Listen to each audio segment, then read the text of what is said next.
Hi, everyone. Thank you again for tuning in to another episode of Take Flight Podcast. So welcome back. This is episode number 89, where we'll be discussing wealth in the UK and why the gap. Building on a recent Bloomberg article that Daniel had discussed a few episodes back, we talk about property wealth in the UK and the significant disparities we see between the Black, Bangladeshi, and other communities within the UK. In this episode, we talk about why we think that gap is. Has the gap got any better? And what can we do individually and as a community to improve it? This is a great episode with lots of contradictory thoughts, so make sure to tune in. And thank you, as always, for tuning in to Take Flight Podcast. Take off, take flight with you. For we never fly, but we're flying. Boom, guys, welcome to episode 89 of Take Flight Podcast. Very, very important topic today. But before we get into it, let's do our usual check-in. How is everyone doing? How is everyone doing? Pete, let's kick you off. How are you? I'm well. The family's well. I've now got a couple of weeks off from work, so good opportunity to recharge, reflect, and start working on some things for the second half of the year. I was gonna say that's the most relaxed I've seen your face in a long time, Pete. So it sounds like that break you're enjoying it.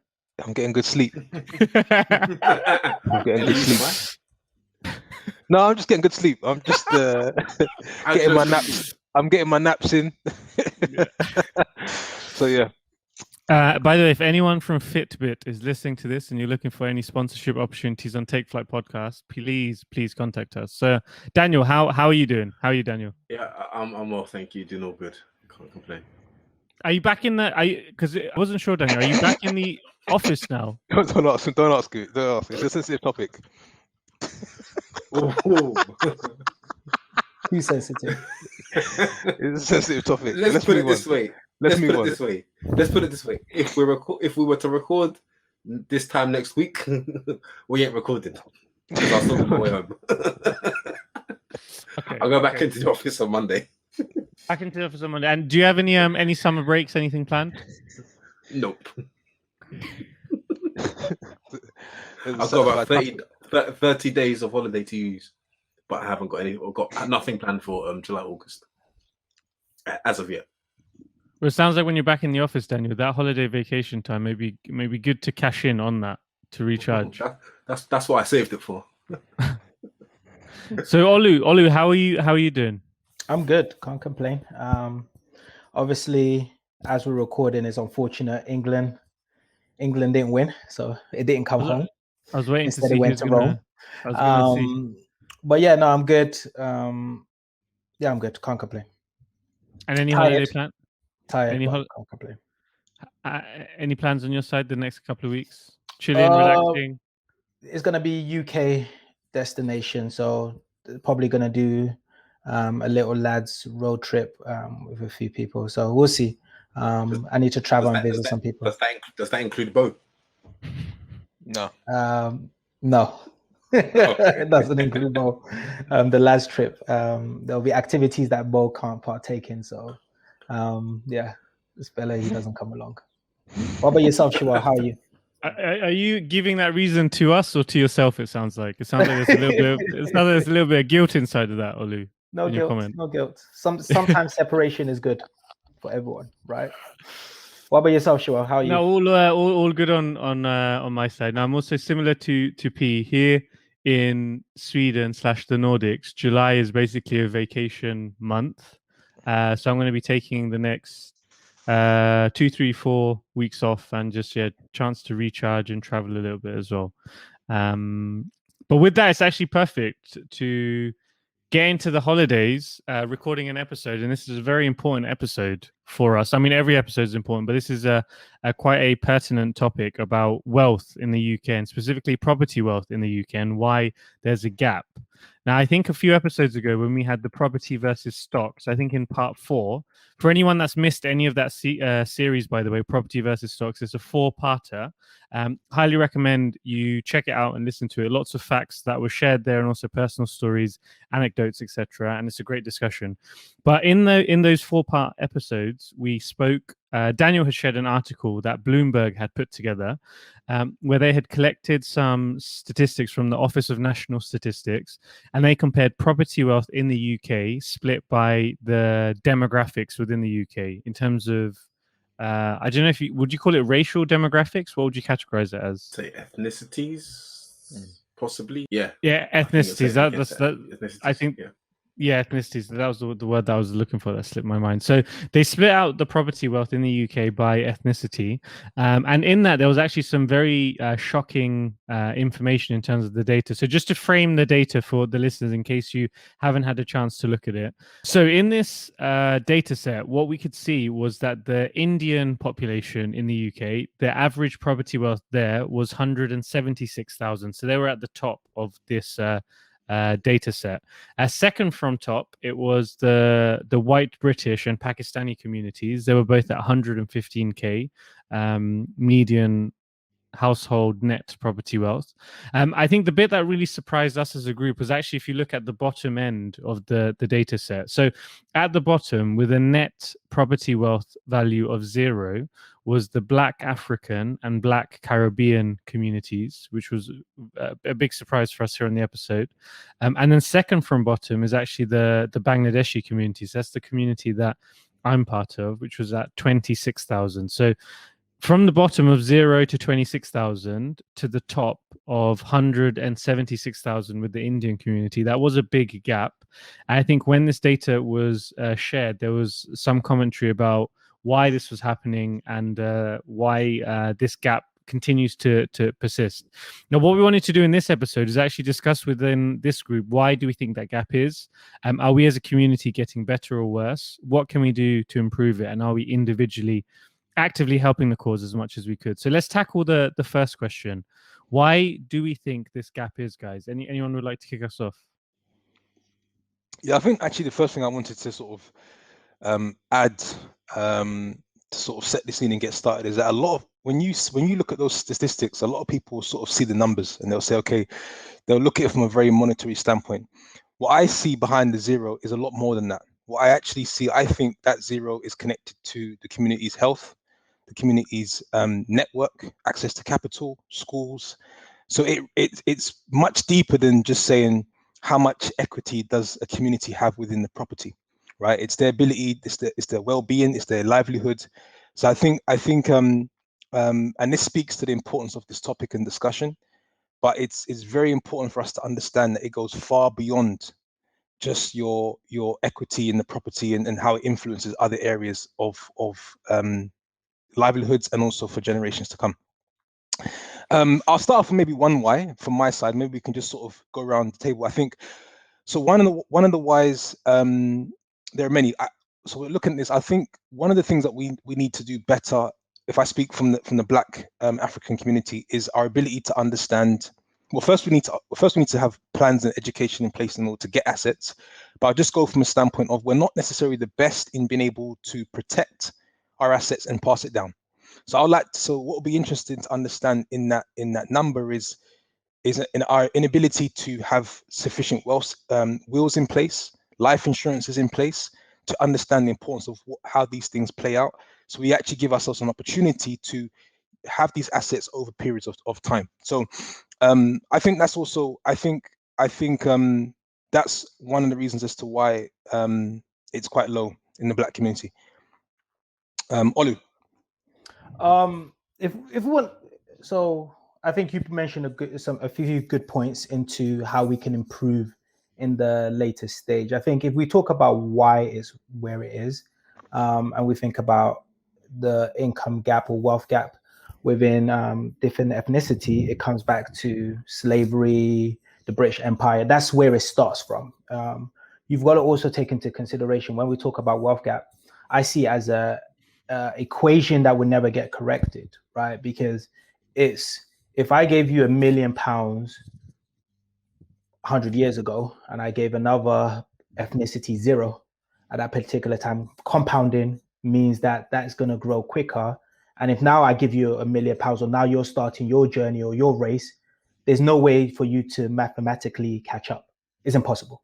So the conversation about this gap, I did some research in certain places and they said that the gap between certain ethnicities, if you think about white with people from black backgrounds, or from 1962 to like now, is pretty much the same. And that's not a surprise to me because of compounding. So I think if we're going to the root cause of why it is there, right, it's because of all the things that happen in history to stop people of minority backgrounds from gaining assets, gaining wealth, right? And then that is now compounding. So now if you move all that racial roadblocks and challenges away, right, there's always going to be that gap, right? If you you can look at the case study in the Jewish community, right? Reparations was provided, which gave them the opportunity to then be able to accelerate and grow. Now, I don't believe you should have a victim mentality. So first, understand what the issue is, and then we're going to go further on in this episode, but discuss how do we then improve, right? Because if we look at sort of the different asset classes, we can look at home equity. Yeah, it says around 64% of white family households own their property, right? And if you compare that to black families, you're looking at around 40%. So that's one element of, okay, how do we improve and educate ourselves to improve that? If you look at stocks, which is something we talked about in a previous episode, 32% of white households own stocks compared to only 8% of black households that own stocks. So there's an element of it that we're going to talk about where it comes to education, where we can now accelerate our progression. But that gap was caused due to the roadblocks and the things that have happened in history based on racial Yeah. Go on. No, actually, I think you really went, to the root cause, to the starting point. And I think maybe one of the things actually to put in there is, one question we have to ask ourselves: has it always been a priority for the black community to buy property? Because you're making me think about going all the way back, and so like, for example, I'm aware of the fact that if we go back a couple generations, Africans that came to the UK, let's say, my father or his peers, their goal was very much to come to the UK, get educated, and go back to Africa. They wasn't really focusing on buying property and accumulating wealth in that matter. So that also could be that also can play a role. Unless you're intentional about wanting to create wealth within the property space, it's also not going to happen in combination with the compound and these things. So I just wanted to add that as well. But Daniel, thoughts? Well, my thoughts are similar to Olu's. I think you're going back to the root cause, and this is specific between the numbers what Shwell shared is from April 2016 to March 2018, I believe. So it's a 2-year period from which these statistics what these statistics represent. So 2 years. I'd like to see what, if anything's changed in the last 2 years, especially with the recent London property boom. But going back to what Olu said, and the days of slave trade, when you look at between the period of 1948 to 1970, when almost 500,000 people from the Caribbean and Africa came over to help the UK with what is known as the Windrush generation, to help with the severe shortage of work. They came to help, and a lot of them settled here. Of course, we're not going to talk about the Windrush scandal and everything that followed, but ownership, I don't think, was at the forefront. I think people came here, settled, and enjoyed the opportunities that were afforded to them, opportunities that they didn't have back home. So the access to good healthcare, the access to work, the access to earn a decent wage, earn a living, and also to support family back home. Therefore, their priorities were different. They weren't looking, I don't think, to accumulate wealth, to use that income to buy property. I say that because when you look at certain regions in London, say Notting Hill, Brixton, Peckham, it was largely, and is largely, or was largely, populated by black people and ethnic groups. With gentrification, property prices have increased significantly and rapidly. Therefore, the ability for them to even consider buying that property is now eclipsed. So at the time when it wasn't on the forefront of their minds, that was probably the perfect opportunity. But for one reason or another, we can't fault them, we can't blame them. They didn't. And now where they're now being forced out with gentrification, urban gentrification, they are never or going to be very difficult for them to buy property. Hence, only 30% of black families or black people own their property. If at such a time there is a huge gap in wealth, and we all know the requirements for you to apply for a mortgage, not even to account for child or children and childcare, because when you're now looked at, when your statements and your income and your expenses and your spending habits are scrutinized, you're actually at a disadvantage if you have 2 or 3 children because of school fees, other expenditure and fees associated with having children. Therefore, your affordability is significantly lower than, say, someone of a married couple with no children or a single individual with no responsibilities.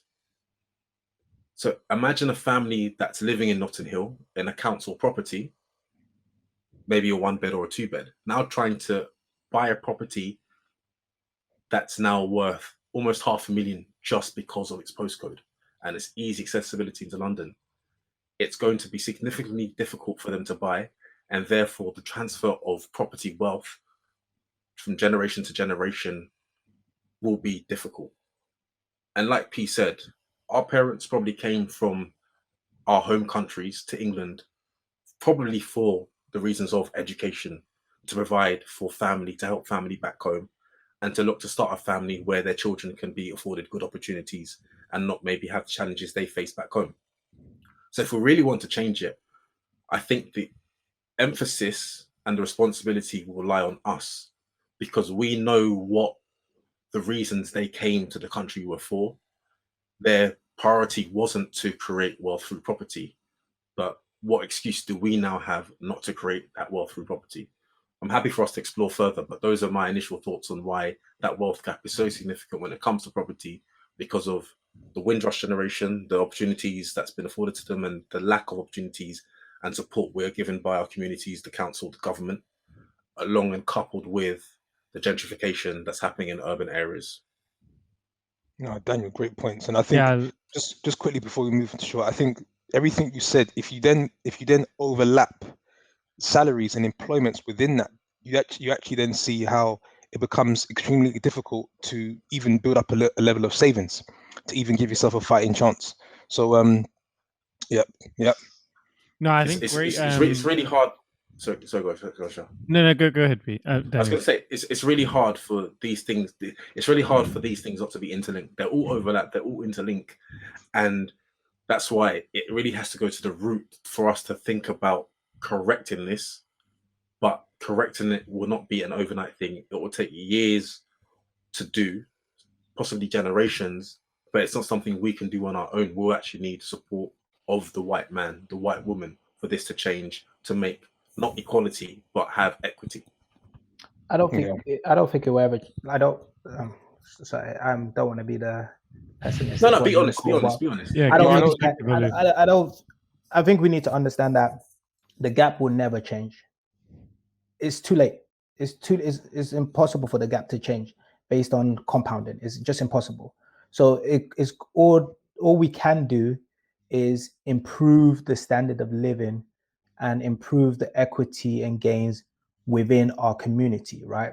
So I think it can go, and what I mean about that is basically that gap is always going to increase, because whatever we're doing will be naive to think other ethnicities are not increasing it. The leader, like whoever's in front, is not doing the exact same thing. But because they've got that head start, is compounding more, right? £1 million, if it goes up 1%, is greater than my 10K going up 1%. So we're never going to be able to close that gap, because for the masses, for the percentage gap. Mm-hmm. But what we need to focus on, and I think, is the positive element, because when I say that, it's like, okay, so why don't we just give up? No, we can improve our experience as an ethnicity, where it says 10 years, 20 years ago, right? What I've been able to build, or our community's been able to build, surpasses what the prior generation had, right? And that's what we've got to continuously focus on, is just how do we get more in our game, improve our standard of living, our education, wealth that we gain. But as a percentage of the total pie, it's not going to change, right? It's been like this, yeah. Go on, Andy. A question then is, does it really matter? Do these statistics actually matter? Because we assume that every black person, every Asian lives in the UK, lives in London.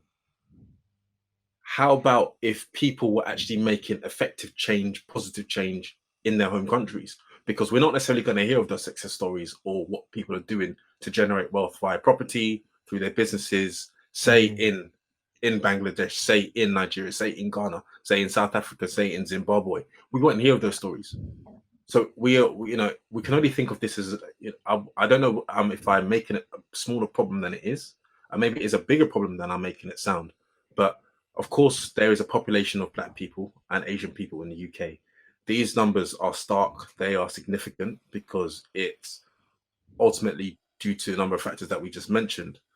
But should we be trying to change and push the needle in the UK, or should we be trying to make effective change in countries outside of the UK where we can have a positive impact on the economy? I've love the question. Maybe sure if you want to talk to your why, and then maybe to tackle Daniel's question.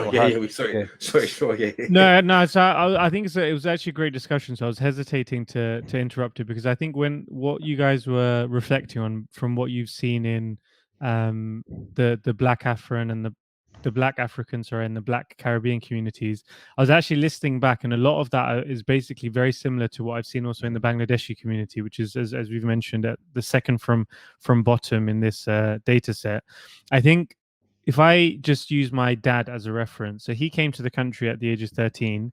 For him, his number one priority was to work, save money. Any money that he had, it would be going back to Bangladesh to feed his family there. So wealth creation wasn't a thought in his mind. Then once he got to the age where he could work, then he was able to save money, invest in a business and build from there. But even then, when he was in a position to save from his business, he wasn't in the mindset that let me build wealth in the UK. For him at that time, the best information and reference points he had were his friends around him. His friends around him were from the same community, and everyone was just buying land back in Bangladesh. That was the thing to do because they just didn't have the information. They weren't aware. Similar to what Bilo was saying with his dad, when he came to the UK first, they was thinking about what they can do back home rather than in the UK. I think now basically we're in the position where Bangladesh as a country has grown, but the growth hasn't been as stable as the UK, and the asset classes in the UK have improved a lot more versus assets in Bangladesh. I shared the example in the previous episode that I sat down together with my dad and calculated if we took the money that he had invested in Bangladesh, which had doubled over a 20-25 year period, if he had invested that in the UK in the property as an asset class, he would have 10x'd his money compared to doubling it in Bangladesh. And I think he just wasn't aware of that. So for me, the why is really, they had their different priorities. For them, it was more of a survival. But I think once they were in the position, I don't think they were really interested in what was going on in their country that they were in. They were still focused a lot with back home and trying to build stuff there, which probably in the long term, if you just look at financial metrics, maybe wasn't the best option, but there could have been other benefits that I think Daniel was alluding to with the question that you were just asking at the end. So that's actually, well, when you mention that, what it brings to mind is what we've talked about in regards to education and who you surround yourself with, the information that you're given, because your dad made that decision based on the information he was given, right? A lot of the stuff that I'm doing right now, right, is based on the information I've been given. I see how property is doing in the UK, right? If I surrounded myself with people that only built or develop back home in Nigeria, I'd probably not be investing in properties in the UK. I'll probably 100%. Be saying, okay, how can I invest in Nigeria? So the next element of it and how we can improve as we go forward is how do we educate ourselves in terms of the information? Like when I look at these percentages of what, the only thing that we start to get comparable with the white household is debt, right? That's when the only time it starts to get more comparable. But when you look at stocks, businesses, real estate, and other savings and stuff, in most cases they're 2x. Sometimes even with the stocks, like 4 or 5x the amount or percentage of households that own there. So the education and the information needs to definitely increase. No, completely hear that, and I think that's hopefully why the podcast like this, for example, and all the content that we see that's available now. I think this is it's a start of a new wave. The one comment I just wanted to make, and this was to Olu's point earlier about whether this gap will ever be closed because of the differences that we see now. The only thing is, Olu, to play devil's advocate, if we were looking at this list based on that rationale and logic, then you would assume that the white British demographic would be far and above everyone else. But there are nationalities on that list, the Indian community and Pakistani community, that haven't been in the UK as long as you would assume the white British community. So I think there is a stage where we start from behind. But then I think if we start making the collective right decision, sharing information, all of these things that we've been speaking about, I think there is an opportunity to close the gap. The US, for example, is one of the biggest economies, but China is probably going to catch up with it soon. And there's no reason why, from a wealth standpoint, within these different demographics, if people are collectively working together, well, we can't close the gap anymore. So I just wanted to share that point based on what you was talking about earlier. Interesting. Yeah. I think we can definitely at some point jump onto why we think that the number one Indians are at where they are. I have a perspective, but one thing that would be good to do is circle back to Daniel's question or Daniel's point around the data that we're looking at. Does it matter, or should we be looking more widespread? And I was just thinking that as you mentioned, Daniel, I think it does matter because it's 4 guys on this podcast that sort of have a interest or British passport holders, and I think it's a great question. I think given what we've seen that the UK property can do over decades, I think it's a great opportunity, and I think it does matter because I think if played well and the right way, can actually change lives and generations to come. I don't know if that answers the question, but yeah, I do think, I don't know if I'm answering the question. I think you are to some degree, but what I was trying to allude to is, what are we all doing, ourselves and me included, to create opportunities back from our home countries, back to the motherland? Should we say leave the UK back to our places of origin? What do we have there to kind of to thrive on, or to build and to pass down? That's the bit I was getting to, because yes, whilst we're here, we live here. Of course, our descendants, generations after us, can decide where they want to set up shop and live, possibly move. But it'll be good for us to explore opportunities further afield, back in the likes of Bangladesh, Nigeria, Sierra Leone, for things that we can build as well there simultaneously. Because one thing I fear is we put so much into the UK economy as Black and brown individuals. We are growing the economy. With us having access and having means, should we not also help the economy overseas? Because all we continue to do is get and improve, we get our education here, improve the education system here. Of course, I'm not faulting it, but unless there is investment from possibly the Western world, and I say Western world, I mean us, to go back and improve the education in these countries, it's always going to stay the same or decline. They will never get the same opportunities that we do unless there's investment there in business, in education, in healthcare. It's always going to be the same. And that's the fear, is that there is always going to lag behind, and Africa will never be the great nation it once was. I say the great nation because a lot of things were looted, stolen, natural resources were exploited, people were exploited, land was stolen by the colonies of Europe, European, the different empires in Europe. Hence, there's so much influence there, so much different dialects that are European languages spoken there because of the invasion that was done, and quite rightly put, robbery. It was absolute manic, where they even used to meet because they were fighting over who would get what. Belgium, Spain, UK, or England were fighting over which territories they were going to, steal and overtake. Just before we go back onto topic, because I know I've kind of gone off topic. Nigeria, the country as now, wasn't a country. The northern part of Nigeria was not part of the southern part of Nigeria.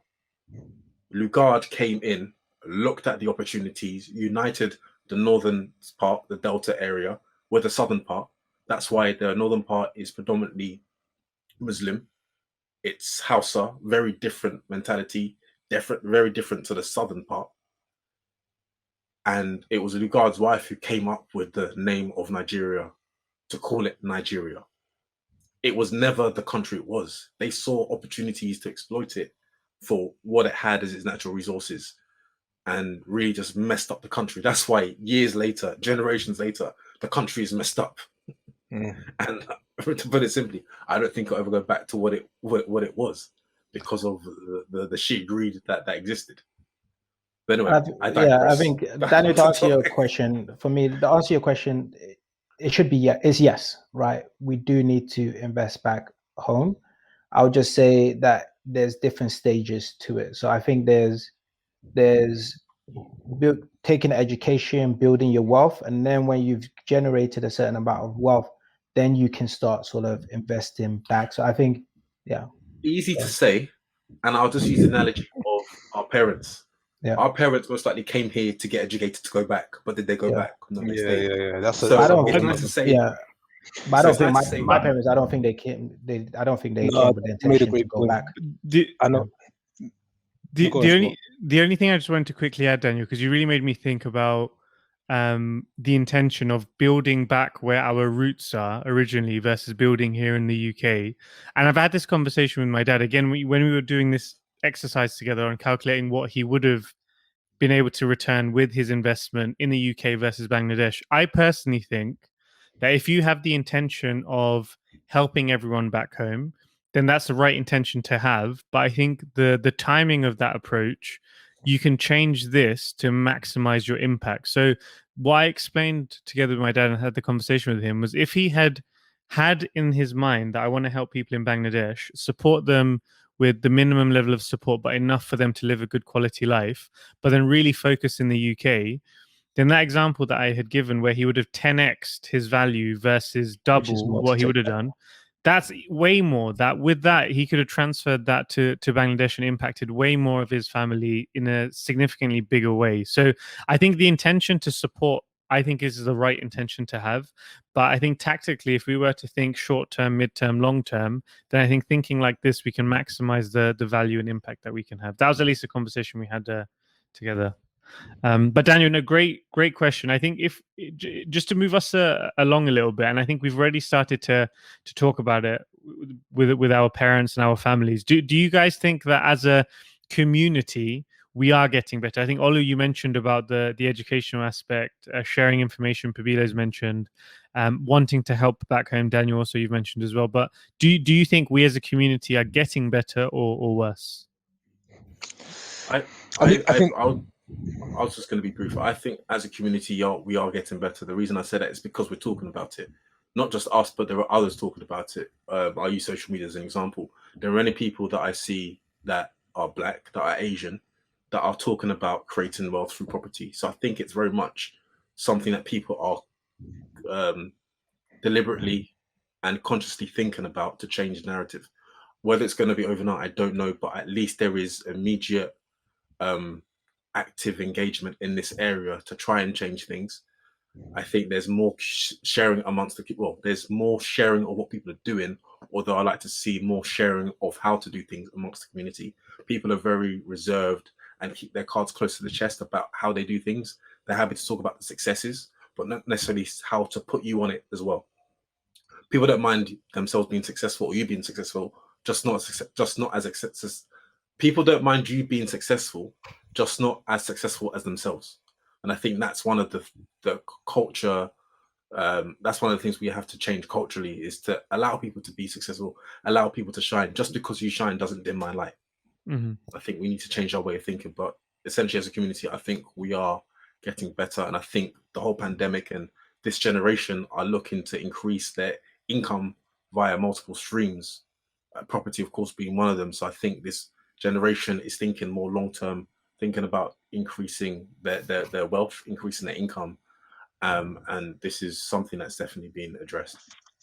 Yeah, I agree with Daniel in the sense that it feels like we're getting better because we are having more conversations. Everybody's talking. Everyone's on social media. And I think it's a lot to do with who we actually follow, right? So I'm engulfed in just conversations about generational wealth and long-term thinking. However, if you look at the data, if we were to look at a new set of data, would that actually translate into actually more homeowners for Black African, Black Caribbeans, and also the Bangladesh communities that we're talking about?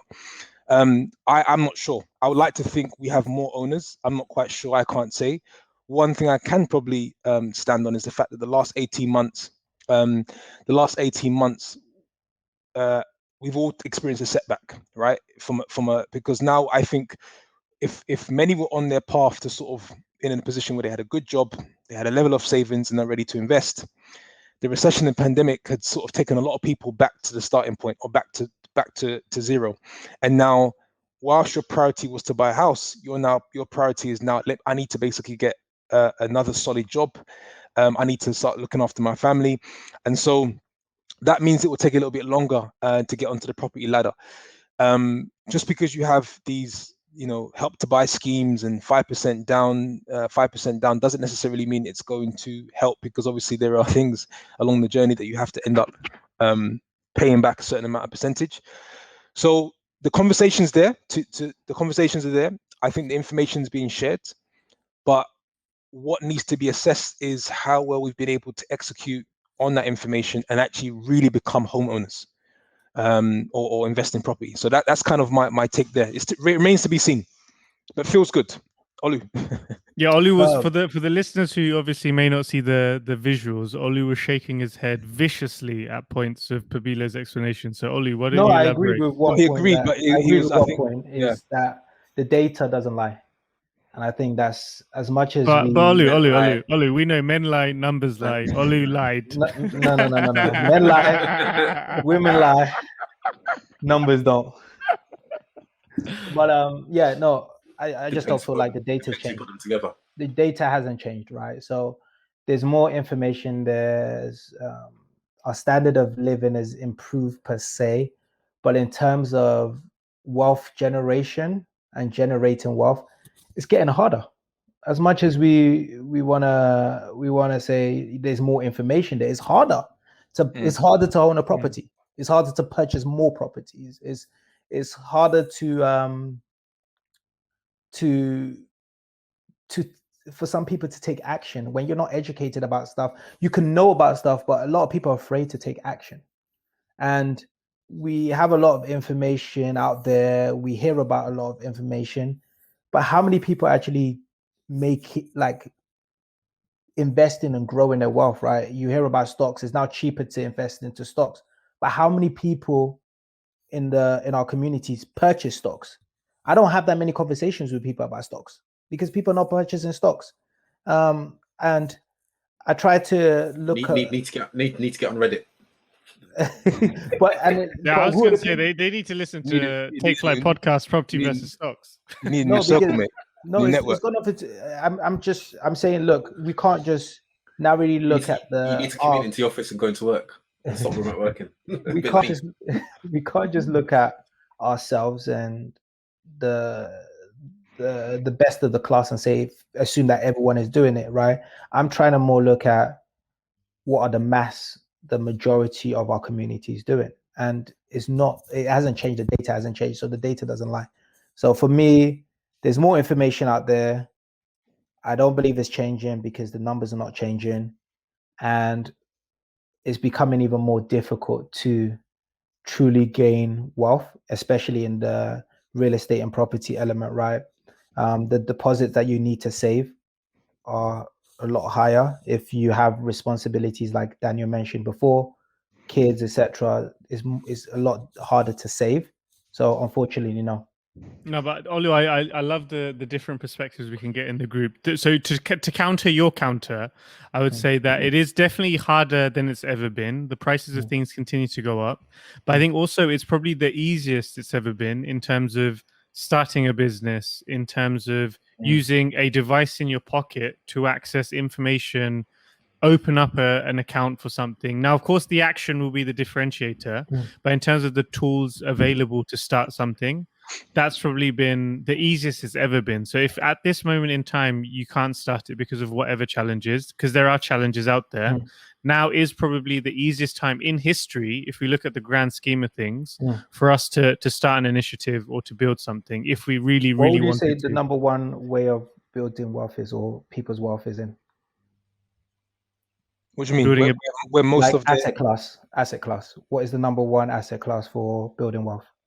there's probably a ton of millions. Number one. I'm not saying how many they are. Number is proper. Is No. Sorry, I was about to say millions of pounds in home equity.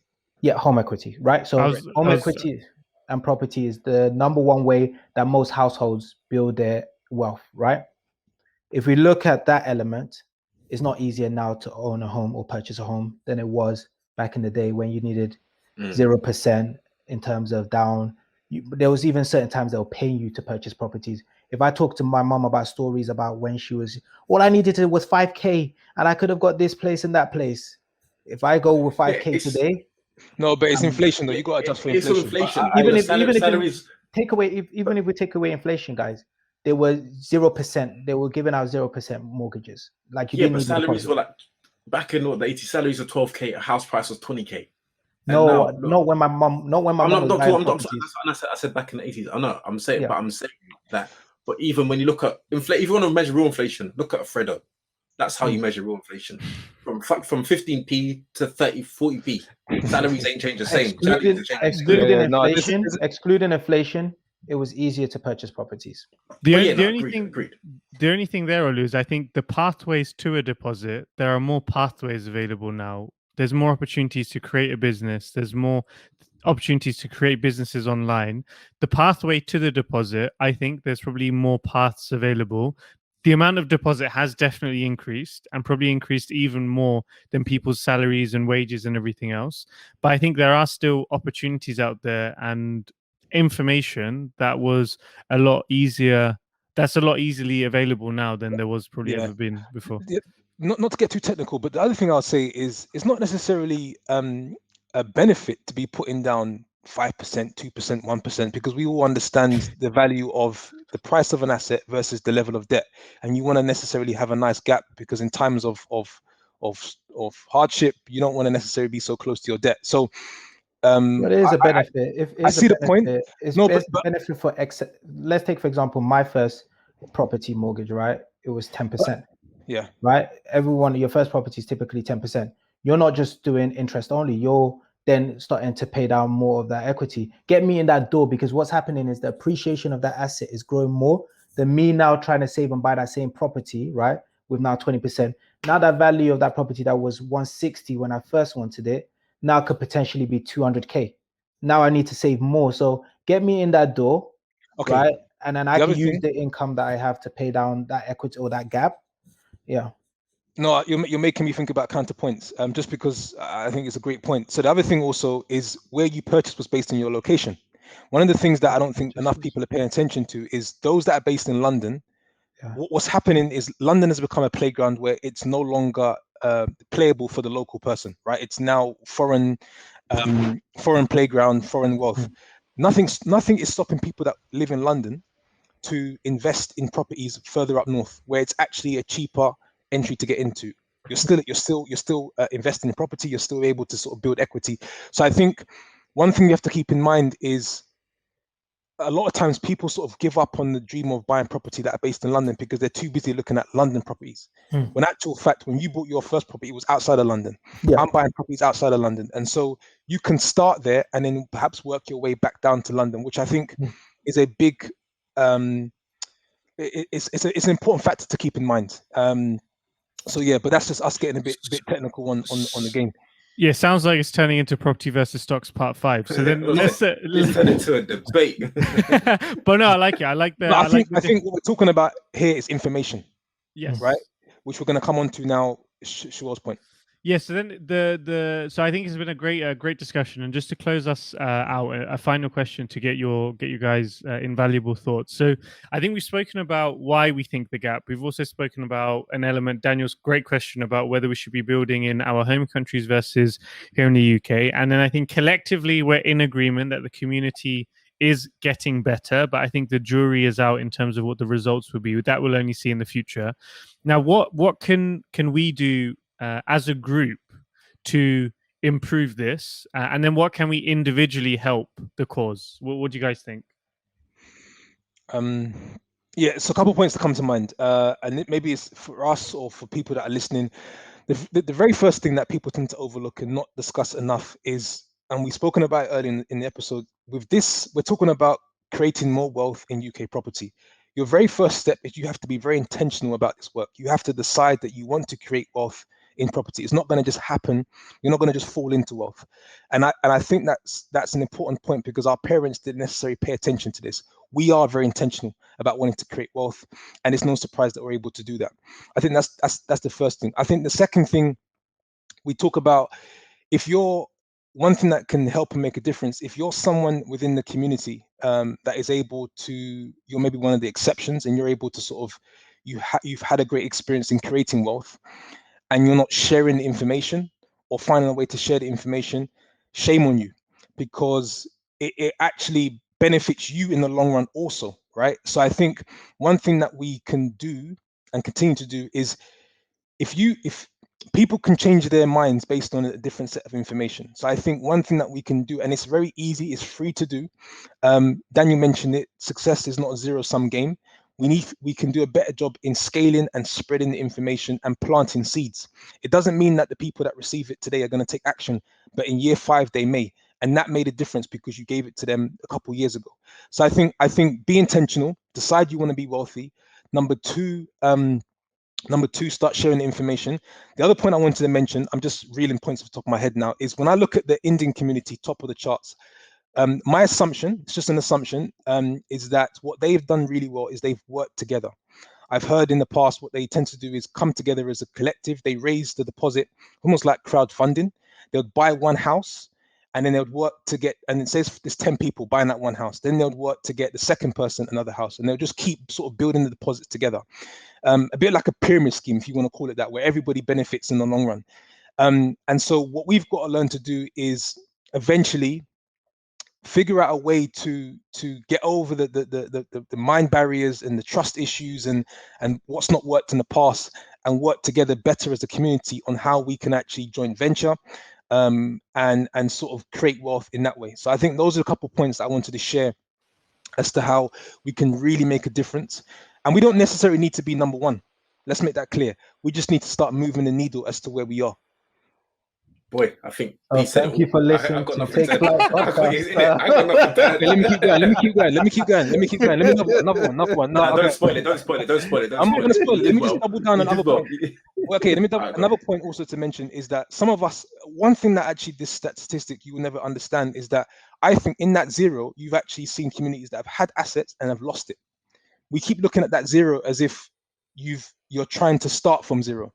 And I think one of the things that I know we have to do better as a community is put wheels in place, start understanding how trust works, and start understanding the importance of life insurance. Because too many times we're leaving our families bills, and we're not leaving our families wills, right? So this can really help to make a difference in building that legacy, and then working on that generational wealth. In it, because I know that black community property was passed down, but they all went and sold it, bought some Gucci belts, some Rolls Royce, and slashed that cash. No, I think P has mentioned pretty much most points. The only thing I'll add is just action is key. You can have all the information, you can, until you take action, and you're intentional with that action, you're never going to be able to grow wealth. So the best time to start is when you're younger, as well. I think I talked before around the importance of compounding. And yeah, I think P's mentioned pretty much all the points, but those are the two actions, and start young. And everything that P mentioned around education, sharing information, and working as a unit. Daniel? I've got nothing to add. P said it all, so I'll just be reiterating, but for the sake of the greenhouse gas effect, let me keep my mouth shut. I think you guys have perfectly encapsulated everything. The only perspective that I would add, and this I think again reflecting on what I've seen with my dad and other members of the Bangladeshi community, is just don't be afraid to ask and just park the ego to one side, because I think there's always, at least from what I've seen in the Bangladeshi community, there's this element where if someone is being seen to do really well, instead of thinking, let me go ask that person how they've done it, or let's share this information together, the natural tendency that I've observed are for people to question how that person has made their wealth, or they must be doing something wrong, or just being perceived in a negative way. And I think for us to really build, we just need to put that cultural ego to one side. And if we see people in our community, or if we see people in other communities that we know are behind, but they are doing great things, then don't be afraid to ask, because 9 times out of 10 people actually want to help and they just want to share the information. And as Daniel said, success in one community isn't taking away from another, and it's not going to dim anyone else's light. So the only thing that I would add is don't be afraid to ask. If you see us, if you want to contact us, reach out to us at any time. Or other people in the community who, there's probably many people doing a lot better than what we're doing. Don't be afraid to ask them and reach out. And I think, sure, the key thing you mentioned is asking the right people, right? Because don't just ask people in your circle, right? Because your circle might not be like the example you gave, right? Your dad saw certain people saying, okay, I'm spending my money back home. So he did ask, right? He asked the people who surrounded, right? But I think the key thing you mentioned there was based on people that have been successful. I always like to do case studies of the wealthy and understand, okay, what steps did they take to get to where they are, and then try to replicate that, because you don't need to redo the wheel. Like it's already been, there's plays that have already been done. So I think the key thing you mentioned was the right people, someone that you see successful. Yeah. Perfect. And no, but guys, thank you so much for the open discussion and the multiple views. We hope you, our very, very important listeners, have enjoyed the conversation. I think I just want to say a big thank you for the engagement. If you've got to this far in the episode, please share this with people in your community that you think would get a lot of value. Make sure to subscribe if you haven't subscribed already, and do please continue to share Take Flight Podcast and leave your reviews and everything else. It really means a lot to us.